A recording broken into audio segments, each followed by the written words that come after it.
మాజీ శాసనసభ సభ్యులు వెంకటవీర గారికి, గవర్నర్లు పెద్దలు మీ అందరి ఆశీర్వాదంతో, కేసీఆర్ గారి ఆశీర్వాదంతో రెండోసారి రాజ్యసభకి మొన్ననే ప్రమాణ స్వీకారం చేసుకొని మీ దగ్గరకు వచ్చినటువంటి సోదరుడు రవి గారికి, నాతో పాటు ఉన్నటువంటి జెడ్పీటీసీలకి, ఎంపీపీలకి, ఎంపీటీసీలకి, సర్పంచులకు, అదేవిధంగా మండల నాయకులకు, ప్రతి గ్రామం నుంచి వచ్చినటువంటి ప్రతి కార్యకర్తకి, మీడియా మిత్రులకి అందరు కూడా పేరు పేరున నమస్కారాలు.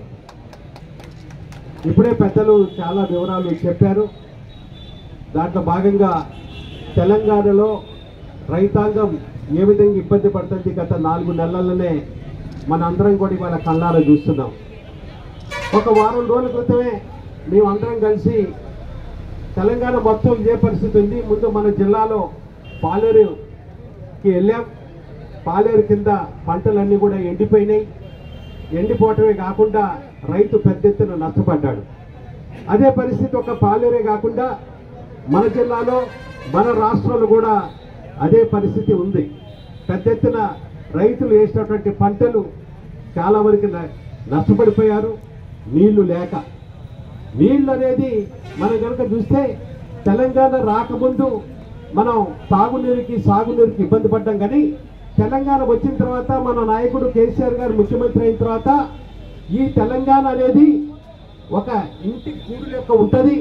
ఒక పక్కన చూస్తే గోదావరి, ఇంకో పక్కన చూస్తే కృష్ణ, ఆ విధంగా 2 నదుల పక్కల మధ్యలో మనం ఉన్నప్పటికీ కూడా మన తెలంగాణకి చాలా ఇబ్బంది ఉందని చెప్పి ఆ రోజున ఆయన ఆలోచించి ఏ విధంగా మనం గోదావరి నుంచి నీళ్లు తీసుకోవాలి, ఏ విధంగా మనం కృష్ణా నుంచి నీళ్లు తీసుకోవాలని ఆలోచన చేసినటువంటి మహానాయకుడు.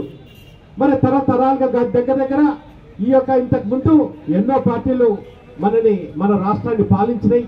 అందులో ముఖ్యంగా కాంగ్రెస్ వారు మరి దగ్గర 50-55 సంవత్సరాల పైచిలకు వారు మన రాష్ట్రాన్ని పాలించారు. అయినా కూడా నీళ్లకి ఇబ్బంది ఉంటే నీళ్ల గురించి మట్టికి, రైతుల గురించి మట్టికి ఏమాత్రం కూడా పట్టించుకోలేదు. గోదావరిలో ఆ రోజు నుంచి ఈ రోజు వరకు మన నాయకుడు ముఖ్యమంత్రి అయిన దాకా గోదావరి నీళ్ళన్నీ కూడా మనకి వేస్ట్గా, మన పక్కనే నీళ్లు ఉన్నప్పటికీ కూడా వేస్ట్గా సముద్రంలో కలుస్తుండే.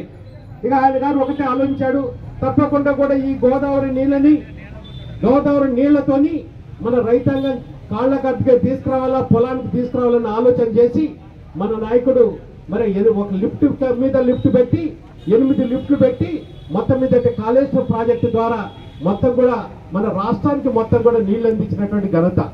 మనం ఇంతకుముందు చిన్నప్పటి నుంచి ఎప్పుడు కూడా ఏమనుకుంటుంటే నీరు పళ్ళ మెరుగు అని అనుకుంటాం. నీళ్లు ఎటు పళ్ళ ఉంటే అటు నీళ్లు పోతాయి. కానీ మన నాయకుడు చేసింది ఏంటంటే ఈ గోదావరి ఉన్న నీటి కనుక మనం తెలంగాణకి వాడుకోవాలంటే దగ్గర 600 మీటర్లు పైకి తీసుకురావాలా. 600 మీటర్లు అంటే మామూలు విషయం కాదు. ఒక బోరు 30-40 మీటర్లతో కింది నుంచి పైకి తోడటానికి ఇబ్బంది పడతాం. ఇంత పెద్ద గోదావరిని పైకి తీసుకొచ్చి 8 లిఫ్ట్ల ద్వారా మొత్తం రాష్ట్ర వ్యాప్తంగా కూడా ప్రతి ఎకరానికి నీళ్లు ఇచ్చే విధంగా, తాగునీరుకి ఇబ్బంది లేని విధంగా ఆయన గారు ప్రణాళిక చేశారు. అయితే ఈ గవర్నమెంట్ వచ్చిన తర్వాత మరి లేనిపోయిన అబండాలు వేసుకుంటూ ఆ కాళేశ్వరంలో ఏదో జరిగిపోయిందని అబద్ధ ప్రచారం చేస్తూ ఒక పక్కన రైతుని నష్టపరిచారు, తాగటానికి నీళ్లు లేకుండా ఇబ్బంది చేశారు.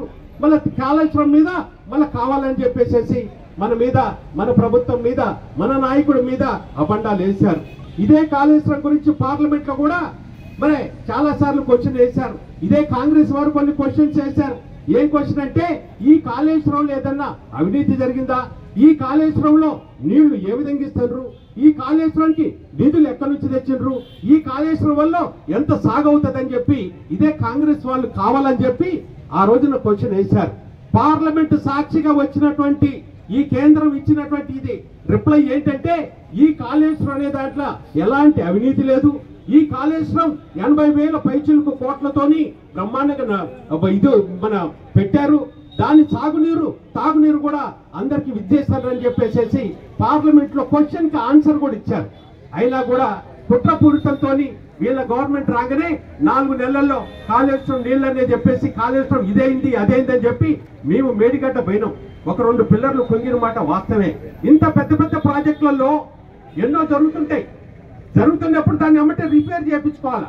మన ఇంటి కనుక ఏదైనా కనుక ఎర్రబారితే, మన ఇంటి కనుక ఏదైనా కథ ఇదైతే మనం ఎమ్మటే చిప్పింగ్ చేసుకుంటాం, దానికి మట్టి వేసుకుంటాం, మంచిగా చేసుకుంటాం. మన కట్ట దిగిపోతే కట్ట కరెక్ట్ చేసుకుంటాం. ఇవన్నీ కూడా ఇప్పటిది కాదు. అయితే దాన్ని చాకు చూపెట్టి నీళ్లు లేకుండా చేసి మన పొలాల్ని ఎండబెట్టారు. ఇవన్నీ కూడా రైతాంగం గమనించాల్సిన అవసరం ఉండదు. ఇవాళ రైతులు అన్ని విధాలు కూడా ఇబ్బందులు ఉన్నారు. ఇంతకుముందు మన రాష్ట్రం రాకముందు ఇక్కడ ఉన్నటువంటి రైతులు కూడా కూలీలు లెక్క దుబాయ్ పోవటమో, బొంబాయి పోవటమో, మనకంటే కొంతవరకు సత్తుపల్లికి పర్వాలేదు. కానీ మొత్తం కనుక చూసినట్టయితే మిగతా తెలంగాణలో దగ్గర 20 నుంచి 25 లక్షల మంది బయట రాష్ట్రాలకు పోయి కూలీ నాలి చేసుకుని బతికేటువంటి పరిస్థితి ఉండేది. తెలంగాణ వచ్చిన తర్వాత వాళ్ళ పొలాలకి నీళ్లు వచ్చిన తర్వాత వాళ్ళు రైతులుగా మారి బ్రహ్మాండంగా పంటలు పండించుకుంటున్నాం అనే దానికి సాక్ష్యం ఒకటే.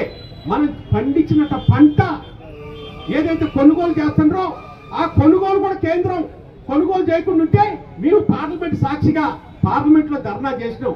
అయ్యా, మా తెలంగాణ రైతులు పండించిన పంటని మీరు కొనండి, కొనకపోతే మాకు ఇబ్బంది ఉంటుందని చెప్పి మేము 1 సంవత్సరం పాటు పార్లమెంట్ లోన, పార్లమెంట్ బయట తెలంగాణ రైతులు పండించిన పంటని కొనాలని చెప్పేసి మేము డిమాండ్ చేసినాం. అప్పుడు ఇదే కాంగ్రెస్ వాళ్ళు కూడా ఇక్కడ నుంచి ఒక 3 ఎంపీలు ఉన్నారు, అదేవిధంగా ఒక 40-50 మంది పార్లమెంట్ ఉన్నారు. ఆ కాంగ్రెస్ ప్రభుత్వం మట్టుకి ఆ రోజున మన రైతుకి అందం కానీ రైతు పంట కొనాలని చెప్పి పార్లమెంట్ లో మేము ధర్నాలు చేస్తుంటే, పార్లమెంట్ లో మేము పార్లమెంట్ స్తంభింపజేస్తుంటే కూర్చొని నవ్వుకున్నారు. కానీ అయ్యో